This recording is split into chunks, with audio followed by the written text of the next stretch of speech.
Jo crec que quan algú escriu ha de ser absolutament primigeni. Has de ser el teu propi primat. I ser el teu propi primat és molt difícil, perquè ens hem allunyat molt d'això. Jo fa temps que treballo en ser més neandertal i menys sapiens. Crec que aquí arribaria a un estadi, que justament és el que parlem, de cap a quins costats ens dirigim, tenim clars, ens sembla, des de fora, quins són les bandes, les línies, els bàndols, i tenim molt clara també quina suposada línia imaginària tenim al centre.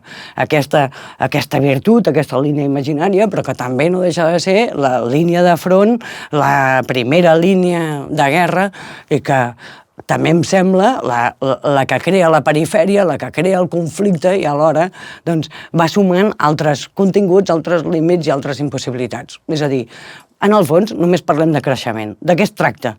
Tan sols es tracta de fer.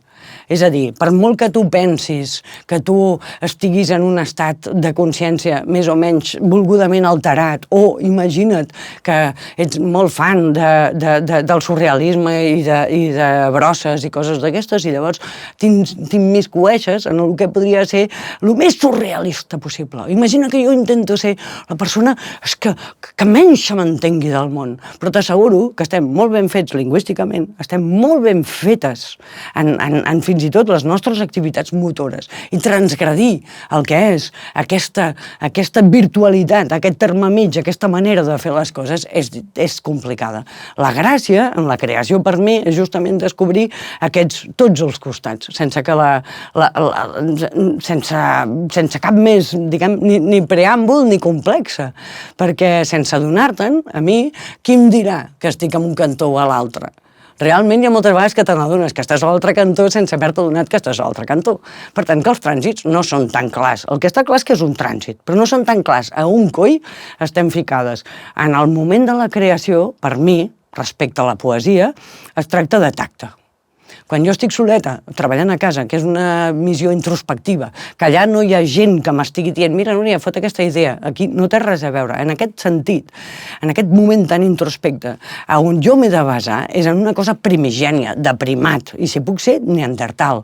En aquella sensació, en aquella emoció, és quan descobreixo, en el tacte, perquè moltes vegades tanco els ulls i em toco així els dits, perquè intento buscar un sinònim sensitiu d'allò que vull expressar, perquè el que vull expressar, una anècdota, una idea, una revelació, un somni, que queden fatal quan els escrius, a menys que ho facis molt bé.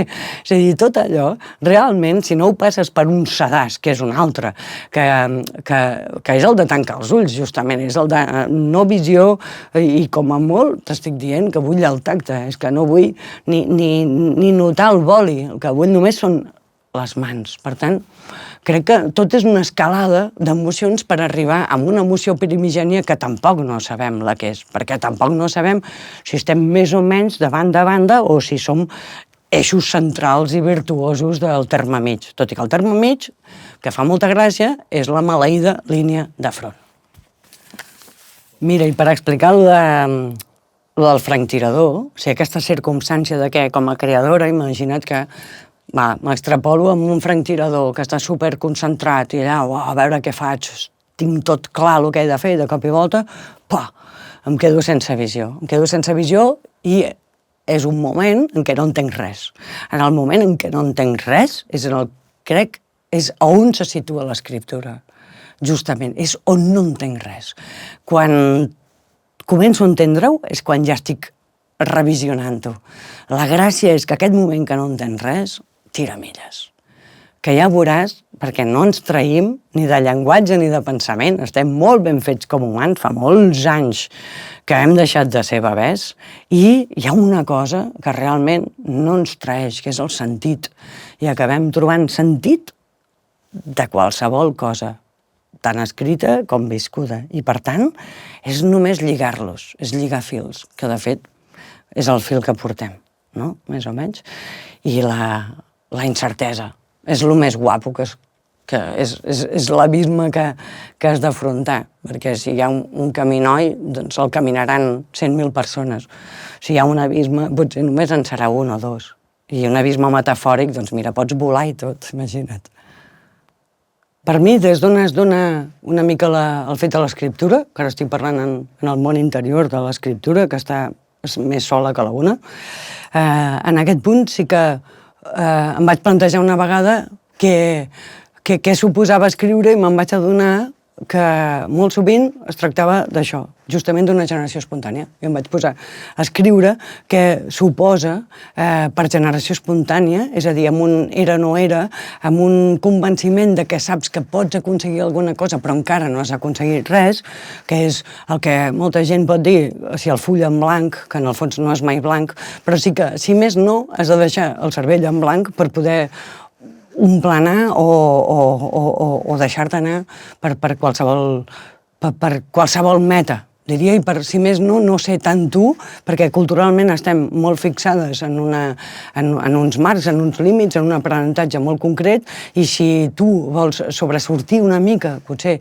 d'aquests marges tan clars, com pugui ser, imagina't, el jo, tu, ell, nosaltres, vosaltres, ells, etc., doncs imagina't la inconcreció en la qual arribem a l'ells, quan el jo està claríssim, el tu més o menys clar, el ell, ella, ja comencem a divagar, el nosaltres ja no sabem què coi és, el vosaltres ni idea de què coi formem part, i aquell ells i elles ja és el no res, que és, per exemple, no funciona la tele, són ells.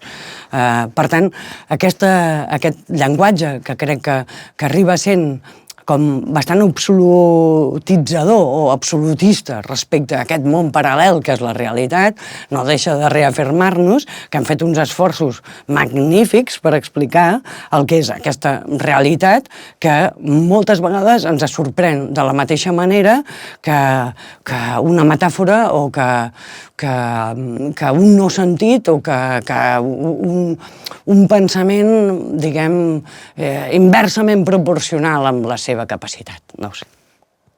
Això, en el meu llibre del Deixa on dir, hi ha una part que es diu Generació espontània i que justament estava intentant explicar-me què volia dir aquest fet d'escriure i que ho vaig relacionar amb què passaria si de cop i volta, veient-hi, deixaves de veure-hi.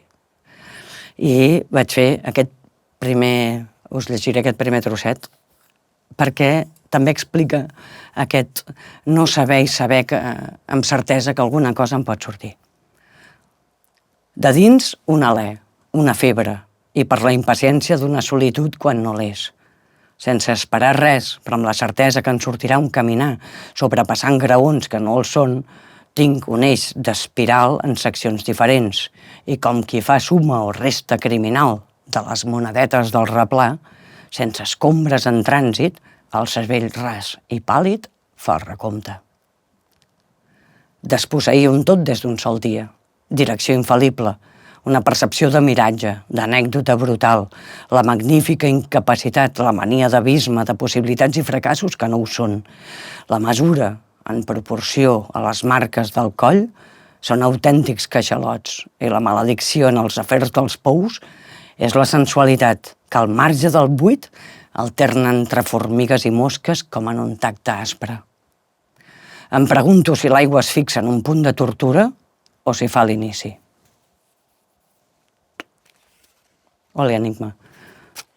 Que és com una gota malaia, perquè la creació és una continuïtat, són hores de vol. Quan et diuen, oh, que creatiu que ets, que creativa, és perquè faig. Tu també ets creativa si fas. Si fas, suma. I és així de cruel. I tot ajuda i aprèn, a si més no, a trobar l'estil propi, que sortirà sol, perquè si fas, surts tu. Si no fas, no surts. I si ets una tia, encara has de fer més.